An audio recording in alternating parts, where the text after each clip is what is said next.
নমস্কার বন্ধুরা, আশা করি তোমরা সকলে খুব ভালো আছো। আমি আজকে মূলো শাকের একটি রেসিপি নিয়ে হাজির হয়ে গেছি।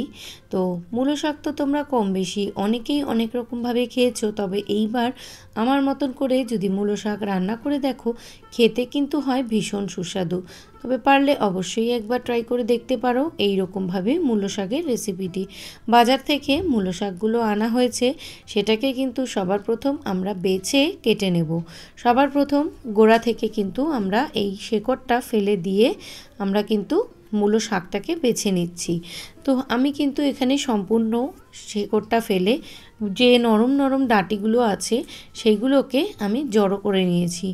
এরপর কিন্তু আমরা একটি ছুরির সাহায্যে ঝিরিঝিরি করে কেটে নেব।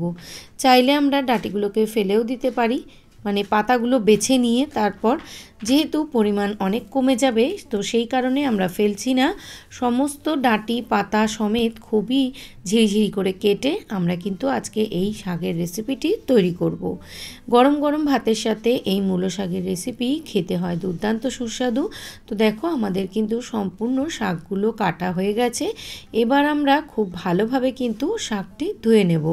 এবার মূলো শাকে কিন্তু একটু বালি মাঝে মধ্যে থাকে, তোমরা পারলে চাইলে একবার অবশ্যই চেক করে নিতে পারো যে কতটা কি বালি আছে, সেই বুঝেই কিন্তু পরিষ্কার করে ধুয়ে নিতে হবে।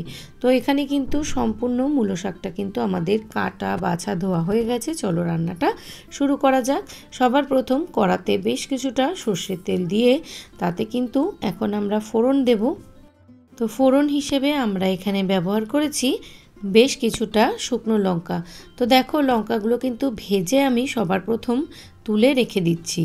তো লঙ্কা যদি ভেজে তুলে রাখা হয় এটার একটা কারণ আছে, সেটা তোমাদের সাথে আমি পরে শেয়ার করছি। এরপর আমি এখানে 4 থেকে 5টা বড়ি বিউলির ডালের, সেটাকে আমি খুব সুন্দরভাবে কিন্তু হাত দিয়ে গুঁড়ো করে একটুখানি আমি জিনিসটাকে ভেজে নিচ্ছি ছাকা তেলে।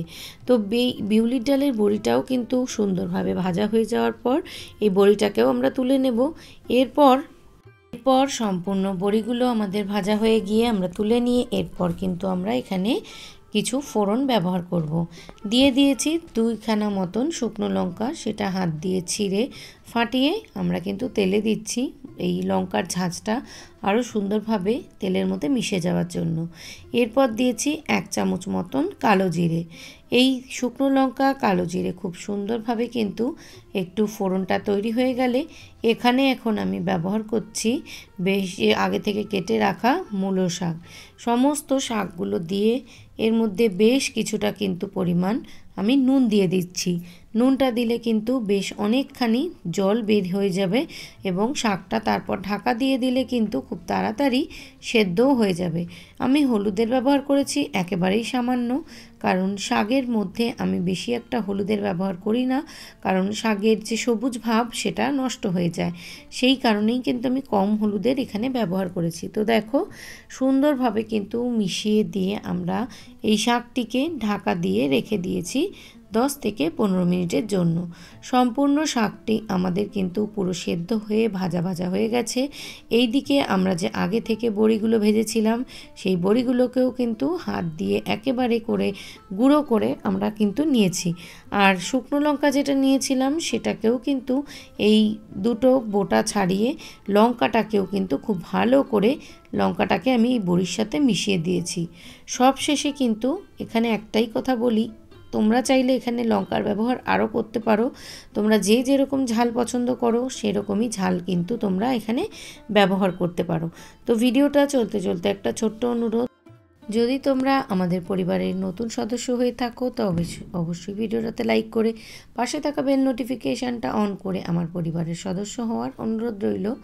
তো চলো আজকের ভিডিওটা কেমন হয়েছে অবশ্যই কিন্তু লাইক কমেন্টের মাধ্যমে জানাবে, এবং এইভাবে তোমরা যদি শাক ভাজাটা তৈরি করে খাও খেতে কিন্তু ভীষণই ভালো লাগবে। দেখো শাকটা আমাদের পুরোপুরি কমপ্লিট। এখন কিন্তু সবশেষে আমি এখানে 3 থেকে 4টে কাঁচা লঙ্কা কেটে আমি কিন্তু এই শাকের মধ্যে দিয়ে দিয়েছি। এরপর শাকটাকে খুব ভালোভাবে কিন্তু নাড়াচাড়া করে মিশিয়ে দিতে হবে। বেশ অনেকক্ষণ জিনিসটিকে একটু ভাজা ভাজা করে নিতে হবে। যতক্ষণ না পর্যন্ত শাকের মধ্যে থেকে জলটি শুকিয়ে যাচ্ছে।